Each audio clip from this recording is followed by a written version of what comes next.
Sino ka kapag wala nakatingin sa iyo? Hindi sino ka kapag nasa loob ka ng simbahan, kundi sino ka kapag alam mong wala makakaalam ng ginagawa mo o wala nakakakita kailanman ng iyong iniisip. Ito ang totoong ikaw. Hindi yung nagkukunwari na pumapasok sa simbahan, kundi yung tunay na taong lumalantad kapag walang nakakaalam sa kanyang mga ginagawa. Ngunit merong nakakaalam sa inyong ginagawa, at ang bawat kasinungalingan o bawat walang kwentang salita na lumalabas sa inyong bibig o inyong pananagutan sa huling araw dahil walang salita lumabas sa inyong bibig ang hindi gagamitin ng Diyos upang kayo ay hatulan. Wala ang taong hindi namamatay kahit ang taong nasa harapan nyo. Si Maria ay patay, si Confucius ay patay, si Muhammad ay patay. Wala kayong kilalang Papa sa Roma ang hindi namamatay. Wala kayong kilalang tao sa Biblia na sumunod kay Kristo ang hindi namatay. Pinangako ng Panginoon, kung ako ay kanilang pinatay, papatayin, ganon din ang gagawin nila sa inyo. Ngunit ang tao magpapatuloy na para bang utang na loob ng Diyos na buhayin pa siya bukas. Kasi may pambayad na siya 500 sa pari. Tanungin nyo ngayon sarili nyo, gaano karaming 500 ang pwede nyong ibayad sa pari para malaman mong makakawala nga yung kaluluwa mo sa purgatorio? Gaano karaming pera ang maaari mong ibigay sa pari? Usap tayo. Ganun na lang kayo kamahal ng Diyos para sabihin niya sa inyo, papunta kayo sa kamatayan nyo kapag nagpatuloy kayo sa buhay na yan. At ang tanging kaligtasan nyo lang ay ang pag-amin sa inyong kasalanan at pagtingin sa Kristong namatay para sa inyo. Walang ibang kaligtasan. Hindi kayo mapupuntang impyerno dahil sa ganyan kayo. Dahil pati ang mga nalunyat, sinungaling at magnanakaw, walang tumatawa sa impyerno. Minamalit mo yung kaluluwa mo, pero ito ako na hindi naman kita kilala, nagmamalasakit ako sa inyo dahil ayaw ko kayong mamatay. Gusto ko kayong makakamit ng buhay na walang hanggan. Ngunit narito kami para sabihin sa inyo ang walang ibang kaligtasan kundi sa pangalan lang ni Jesus. Hindi sa relihiyon, hindi sa pare, hindi sa pastor, hindi sa pagpapakabuti, hindi sa pagbabasa ng Biblia. Ang tao mamamatay dahil ayaw niyang aminin na wala siyang kayang gawin para iligtas ang kanyang sarili. Dito kayo, lapit kayo sa tabi ko, hindi ko kayo kakulatin. Mga sir, dito kayo. Tara, usap tayo, kaibigan tayo. Wala nang mas magpapakita sa inyo ng pag-ibig, kundi ang tao magsasabi sa inyo ng totoo. Nais ko kayong makasumpong sa kaligtasan. Pero yung mga taong walang pakialam sa inyo, ay papabayaan lang kayong magpatuloy sa inyong kamatayan. Huwag niyo lokohin ang inyong sarili. Walang mandaraya, walang nangangabit, walang sinungaling, walang bakla, walang mayabang, walang magnanakaw, walang nagmamalaki sa kanyang sarili ang makakapasok sa kaharian ng Diyos. Para saan ang direksyon ng buhay nyo? Kung nabubuhay din lang kayo papunta sa kamatayan, anong pag-asa meron kayo? Ang meron kayo ngayon ay takot. Kaya takot ang taong mamatay dahil hindi niya alam kung saan siya mapupunta sa kabila nito. Kung kaya't sa kabutihan ng Diyos, ang pinakamagandang maibibigay niya sa inyo ay katotohanan. Katotohanan na patungo kayo sa inyong kamatayan. Katotohanan na hindi nyo kailangan murahin ng Diyos para kayo ay mapuntang impyerno. Dahil papunta na tayong lahat doon. Hindi kailanman hahanapin ng tao ang Diyos. Ang Diyos ang naghahanap sa taong ligaw. Yan ang sinabi ng Panginoon. Kaya sinabi niya, ako ang daan, ako ang katotohanan. Si Kristo daw, si Kristo ang daan, si Kristo daw ang katotohanan, at si Kristo ang buhay. Walang daw nakakalapit sa Ama kung hindi kay Kristo dadaan. Hindi niya sinabing ang nanay kong si Maria ang daan. Hindi niya sinabing ang pagpapakabuti ang daan. Hindi niya sinabing ang pag-attend ng church ay daan. Hindi niya sinabing ang pagbabasa ng Biblia o ang pagtayo dito ang daan. Sinabi niya siya daw ang daan. Sinabi niyang wala makakalapit sa Ama kung hindi sa Kanya dadaan. So dalawa lang ang inyong haharapin. Una, na si Kristo ay siyang sinungaling at hindi totoo na siya ang daan. Pangalawa, na si Kristo ay nagsasabi ng totoo at siya nga ang tunay na daan. Nangangahulugan na ikaw ay papunta sa kamatayan mo.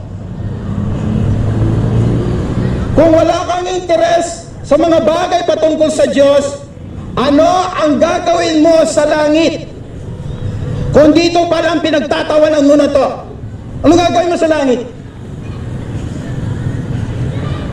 Anong gagawin mo sa langit? Sa harapan ng Diyos na ayaw mong sumuko. Ikaw ba ang nagmamayari ng buhay mo? Kahit gaano karami yung pera mo, hindi mo kayang paabayin ng buhay mo. Dadating ang huling hininga. Hindi mo malalaman kung kailan. Pero sasabihin ko sa inyo, sa aking pag-ibig sa inyo, huwag niyong isipin na ako ay kalaban ninyo. Dahil sinasabi ko sa inyo ang totoo. Ito ang katotohanan. Mahal ko kayo, kaya sasabihin ko ito.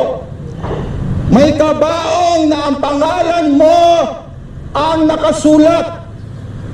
At hindi mo alam kung mamayang gabi ay hihigaan mo na ito. Walang kumikembot sa impyerno. Kung gusto niya, mag-practice ka na ngayon pa lang. Tumalong ka na sa taal habang sumasabog to dahil mas malala ang dadanasin mo. Ang kabaklaan lamang ang kaisa-isang kasalanan na may sumpa sa laman. Bakit mo mas gustong mamatay na may sumpa ka at ang iyong pamilya? Yan ba ang tanda ng pamilyang ayos?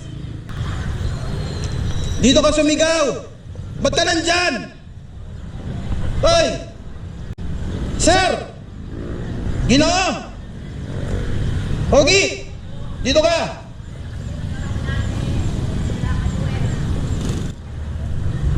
Kung sabihin mo ikaw ay ganito ka na dahil ikaw ay pinanganak na ganyan, ang sinasabi ng Diyos sa iyo ay kailangan mong may panganak muli. Dahil kung hindi, ikaw ay mamamatay sa iyong kasalanan. Anong masama sa sinasabi ko? Buhay na walang hanggang ang inaalay sa inyo ng Diyos. At kay Kristo, sa anak niya lang niyo, ito matatagpuan.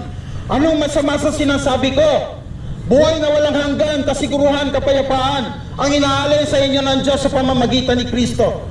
Bakit? Na-order ba ang kapayapaan? Tahimik ba kayo sa inyong konsensya, sa inyong pamilya? Bakit hanggang ngayon sira pa rin pamilya mo? Bakit hanggang ngayon sira pa rin yung pag-iisip mo? Bakit hanggang ngayon? Bakit? Ano ba nakalagay sa birth certificate mo? Nakalagay pa doon bakla. Masama ba ang sinasabi ko? Hindi ko nais na mamatay ka. Masama ba ang sinasabi ko? Nais kong magkamit ka ng buhay na walang hanggan. Masama ba ang sinasabi kong nais kong magkamit ka ng kapatawaran? Masama ba yun? Masama ba yung sinasabi kong maaari kang maligtas? Pero ang taong mayabang, dahil malakas siya ngayon, dahil may pera siya ngayon, magtitiwala. Kaya yan.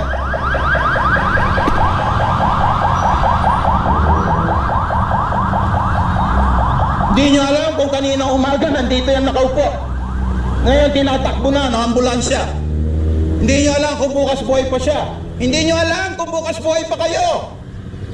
Masama ba magmalasakit na ihatid sa inyo isang mabuting balitang kailanman hindi nyo pa naririnig? At magsugal ako na magalit kayo sa inyo mga naririnig para lang ipaabot sa inyo nag-iisang balita makapagliligtas sa inyo. Anong merong pag-asa sa pinangahawakan nyo ngayon? Tanungin nyo yung sarili nyo. Meron kayong paniniwala? Okay. Libre lang mangarap. Kahit ang mga demonyo naniniwala, sabi ni Kristo. Ngunit sila ay takot na takot sa Panginoon. Ang tao lang ang hindi naniniwala. Ang tao lang ang nagyayabang sa harapan ng Diyos. Ang tao lang ang humahamon sa Diyos. Sige nga, kung talagang Diyos ka, patayin mo ako. Oh, wala naman nangyari sa akin. So hindi ka Diyos. Maghihintay ka lang naman eh. Ang kamatayan ang pinakasiguradong bagay o araw na dadating sa buhay mo. At hindi mo alam kung nakahanda na yung kabaong na gagamitin mo mamayang gabi. Hindi mo alam kung nakahanda na yung mga bulaklak na gagamitin mo sa iyong burol mamayang madaling araw. Hindi ba napakabuti ng Diyos para abutin ka na kahit sa isang balitang magbibigay sa iyo ng kaligtasan? Nagsisinungaling ba ang Diyos? Ito ang Diyos na nagsabi, si Kristo nagsabing, lahat ng lalapit sa akin ay kailangan hindi ko papahiyain. Lahat ng lalapit sa akin ay bibigyan ko ng buhay na walang hanggan at walang makakaagaw sa kanila mula sa aking kamay. Pero sinasabi ng relihiyon, hindi maaari na makasigurado kayo maliligtas kayo. Kahit yung Pope sa Rome, may isang Pope na takot mamatay kasi hindi niya alam kung saan siya mapupunta pagkatapos siya mamatay. Kung itong Papa sa Roma ay takot mamatay, ano ba ang pag-asa na mga kinasasakupan niya? Kaya ang ginagawa ng tao ay ganito. Hindi natin alaman totoo, gumawa tayo ng sarili nating katotohanan. Para sa iyo katotohanan yan. Para sa iyo katotohanan yan. Sa iyo katotohanan yan. Lahat tayo magrespetuhan. Ngunit kung pupunta sa impyerno ang buong mundo, sasama ka ba? Saan nakatayo yung paniniwala mo sa katotohanan ba? Bakit mo pinaniniwalaan yung pinaniniwalaan mo? Paano mo nasabing totoo yung pinaniniwalaan mo? Bakit? Tumatanggap ka ba ng kasinungalingan? Di ba pag sinasabi mo sa tao, magsabi kang totoo, ibig sabihin mahalaga sa iyo ang katotohanan. Natutuwa ka ba kapag may tao magsisinungaling sa iyo? Hindi ba napakalaking kabutihan to na sabihin ko sa iyo, inaabot ka ng Diyos ngayon?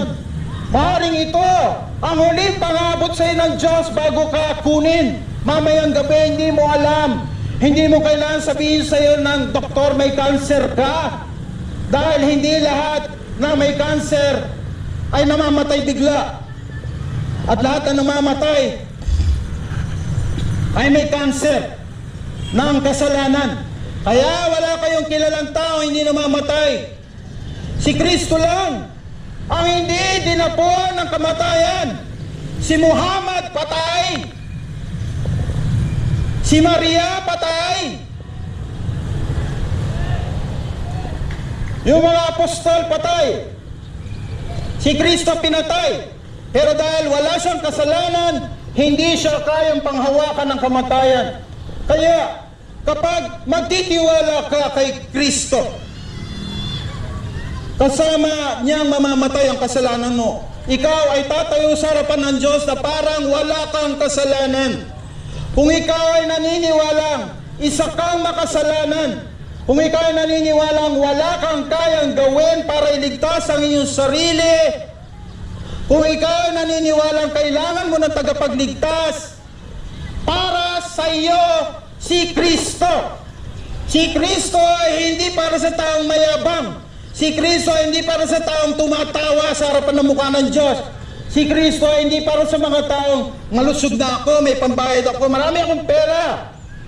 Kaya siya nag-iipon ng pera dahil takot siyang mawala ang kanyang buhay. Sa tingin niyo ba tinanggap ng mga tao ang katotohanan sinasabi ni Kristo? Hindi niyo ba naunawaan kung ba't siya pinatay? Dahil sinasabi niya yung totoo sa mga tao. Kaya siya tinakwil ng mga tao. Papako mo sa krus yan. Dahil binabangga niya yung aming relihiyon. Sinasabi niya siya daw ang katotohanan, samantalang ang Diyos ang katotohanan. Hindi niya kinikilala na si Kristo ang Diyos na nagkatawang tao. Pero yun ang pinakabuod ng inyong relihiyon na kinalakihan, na si Kristo ay Diyos. Anong ibig sabihin nun? Para saan ang sabihin yung Kristiyano kayo, pero hindi nyo kinikilala bilang Panginoon si Kristo? Kikilalanin nyo o hindi, si Kristo ay Panginoon.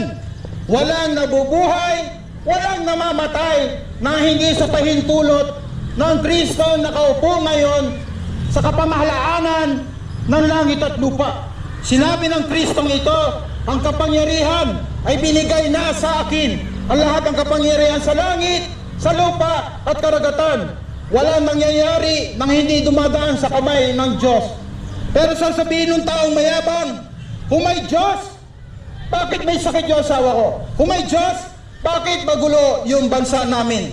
Kung may Diyos, bakit sira yung pamilya ko. Bakit ganito yung anak ko? Bakit wala akong trabaho? Bakit ganito? Bakit ganyan, ganyan, ganyan? Kung may Diyos, ang sinasabi niya lang ay ito ang proof na walang Diyos. At kahit sinong Diyos ay pwede ako lumikha.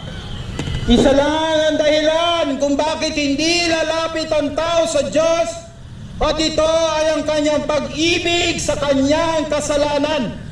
Mahal ng taong ayaw sa Diyos ang kanyang kasalanan. Ngunit sinasabi sa inyo ng Diyos, walang taong nag-aalaga sa kasalanan ang kailanman magkakamit ng buhay na walang hanggan. Kung kayo ay mamamatay ng walang pag-asa, pati ang mga anak nyo ay mamamatay din kagaya nyo na wala rin pag-asa. Bakit nyo mas pipiliin magtiwala sa isang relihiyon na kailanman hindi makakapagbigay ng pag-asa sa inyo? Paano nyo sinasabing, mas gusto ko magtiwala sa isang relihiyon na wala akong pag-asa kaysa magtiwala ako sa Diyos na nagbibigay ng pag-asa? Kaysa magtiwala ako sa isang Diyos alam kung di nagsisinungaling. Gusto nyo ba ng isang Diyos na nagsisinungaling? Ayaw ng tao na nagsisinungaling ay isang Diyos, samantalang siya ay sinungaling. Galit siya sa mga magnanakaw sa gobyerno, samantalang siya ay magnanakaw. Galit siya sa presidente na nagmumura, samantalang siya mismo ay palamura din.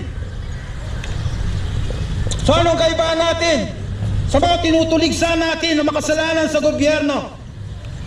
Karapat-dapat sa isang bansang mayabang ang mga lideratong nakaupo sa kanilang pamahalaan. Karapat-dapat na bigyan sila ng paghahatol ng Diyos para sa kanilang kayabangan. Ang pagpapakumbaba lamang ang tanging pag-asa natin, dahil buhay ang Diyos at dumidinig siya ng mga tao mapagpakumbaba. Paano patatawarin ng Diyos ang isang taong ayaw o hindi kailangan ng kapatawaran? Tanungin nyo nga, kayo nga, hindi nyo patatawarin ng tao na hindi humingi ng tawad sa inyo? Sa tingin nyo basta lang automatic patatawarin ng Diyos ang isang taong ayokong kumilala sa Diyos bilang Panginoon? Ako ang Diyos ng buhay ko. Hindi na susunod ang Diyos, ako talaga ang Diyos. Yung Diyos palamuti lang yan, pinagtatawanan ko lang yan, hindi yan importante sa buhay ko. Ito ang sinasabi ng taong mayabang. Ito ang mga salita ng isang tao papunta ng kamatayan. Ngunit sa kabutihan loob ng Diyos, inako niya ang kamatayan para sa inyo upang hindi kayo mamatay at siya ang patayin. At ang buhay na walang hanggan taglay niya ay mapunta sa inyo. Buhay na walang hanggan ang inaalay sa inyo ng Diyos. Saan kayo order ng kapayapaan sa buhay niya? Hindi pa ba kayo pagod? Hindi pa ba kayo pagod? Saan papunta yung buhay nyo? Saan yung direksyon ng buhay nyo? Bakit ganyan ang buhay nyo? Bakit ang bigat-bigat? Bakit puro problema, walang katapusan? Samantalang wala kayo nakakitang ibon na namang problema sa buhay. Pinapakain sila ng Diyos kahit hindi sila nagtatrabaho. Pero ang tao dahil ayaw magtiwala sa Diyos, hindi totoo yung Diyos. Ilang beses na ako nananalangin sa Diyos, pero hindi naman ako sinasagot. Ang tanong, anak ka ba ng Diyos? Tumatanggap kayo ng kabutihan ng Diyos? Bakit? Kaya nyo bang gumawa ng isang hininga ang dadaan sa ilong mo? Kaya mo bang dagdagan ng isang minuto yung buhay mo? Kailangan mo bang bayaran ng Diyos para maggabi? Kailangan mo bang bayaran ng Diyos para sumikat ang araw? Kailangan mo bang bayaran ng Diyos para magising ka bukas? Di ba binibigay ito sa inyo ng malaya ng Diyos? Pero ang tao, kubra lang ng kubra. Sige, gawin mo lahat ng mabuti. Di ba mahal mo ako? Mahal ko rin yung sarili ko. Yan maganda. Mahal ko yung sarili ko. Gagawin ko yung gusto ko. At ang sarap kayang malaman na mahal din ako ng Diyos. Kaya gagawin kong hostage ko ang Diyos. Kung talagang Diyos ka, gawin mo ako ng sinasabi ko. Kung hindi ka Diyos. Gawin niyo yan sa magulang niyo. Kung talagang magulang kita, bigyan mo akong pera. Pag hindi mo ako binigyan ng pera, masama kang magulang. Ang tao lalapit lang sa Diyos kapag may kailangan. Ang kamatayan ang pulis ng Diyos para sa isang taong mayabang. Gaano ka man kalakas ngayon, dadating yung huling sandali na ikaw ay hihinga sa huling pagkakataon. Darating ang pagkakataon sa iyong buhay na makikita mo yung anak mong hihinga sa huling pagkakataon. Darating sa iyong buhay ang huling pagkakataon, makikita mo yung tatay mo, yung nanay mo sa kanyang huling hininga. Darating ang huli. Darating ang huli. Darating ang huling araw na tatayo ako dito. Darating ang huling araw na pupunta kayo dito, bukas patay ka na. Darating ang huling sandali, kasama mo yung nanay mo, maghapunan ngayon, bukas patay na siya. Darating ang huling sandali, aalis ka ng bahay, hindi ka na papasok sa morgue na uwi mo. Ino na ba ang direksyon ng iyong buhay? Samantalang inaalayan ka ng Diyos ng buhay na walang hanggan. Bakit mas pipiliin mo mamatay? Gayong may kapatawaran para sa iyong kasalanan. Kaya, si Kristo ay namatay para sa makasalanan. Si Kristo ay kaibigan ng mga makasalanan. Si Kristo ay mamamatay, ay inaalay ang buhay niya para sa makasalanan. Wala nang mas gaganda pang balita dito na ang kaligtasan ay inaabot sa inyo ng Diyos ngayon. Pero kung paano hindi pinansin ng mga tao ng panahon ni Jesus, si Kristo, imbis na siya ay tangkilikin, siya ay sinipa, sinuka, at pinapatay. Wala rin pagkakaiba sa ngayon na ang salita ng Diyos ay papayag sa inyo harap, pero titingin kayo ng titingin, wala kayo nakikita. May naririnig kayo nag-iingay na tanga, pero wala kayo naiintindihan. Dahil binulag na ng Diyos ang taong mayayabang, ngunit ang kanyang kaligtasan ay inaabot niya sa taong mapagpakumbaba. Sa taong magsisisi lang ang kapatawaran ng Diyos. Ang buhay na walang hanggan ay naalay ng Diyos sa taong walang pag-asa sa kanyang sarili, na mailigtas yung kanyang sarili. At inaamin niyang siya ay makasalanan. At sasabihin niya sa Panginoon, Panginoon, mamamatay ako sa aking kasalanan. Kailangan ko ng tagapagligtas. Para sa iyo si Kristo. Para sa iyo ang kaligtasan ni Kristo. Pero para sa mayayabang, dadating ang kamatayan sa iyo na para magnanakaw. Kung kailan hindi ka nakahanda, saka ka bibisitahin ng kamatayan. Para hindi ka maligtas, dahil isang beses ipapaalala sa inyo ng Diyos, isang beses ng hapon sa Santa Maria, nung ikaw ay nakaupo dyan, may isang maiingay na lalaking tumayo na parang baliw at nagsasabing si Kristo daw ang kaligtasan. Ngunit ano ang inyong ginawa? Pinagtawanan niyo.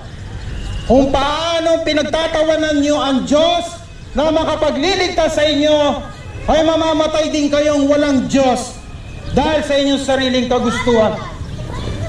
Walang ibang kaligtasan kundi sa pangalan lang ni Jesus. Walang ibang kaligtasan kundi sa pangalan lang ni Jesus.